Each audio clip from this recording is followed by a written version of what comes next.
I'm going to show you how to properly replace the ADF rollers on the Xerox VersaLink C71, B71, C70, and B70 family of copiers.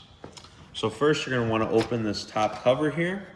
And first we're going to replace this roller on the bottom. There's going to be a little tab here for your finger. This just pops up like that. And this roller pops out, and there's going to be a little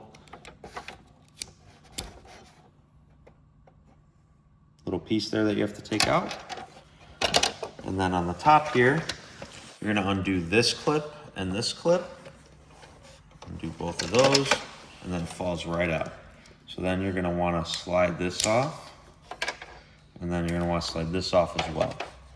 And then these rollers slide out, just like that. And then when you put your new ones on, they're going to slide right back in like that. First, you're going to want to put back on this piece, and you're going to want to put the big long part at the bottom. Should just click in like that. And you got this piece, slides back in like that. You're going to want to make sure these two white tabs go on top of these two black tabs here, just like so. And then you're going to want to line these up. And once you line those up, they should just click in like that. And it should be supported by those black tabs.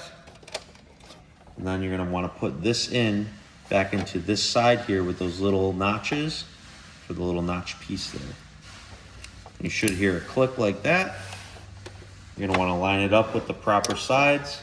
Should just slide in there and slide this back into those notches there. There you go.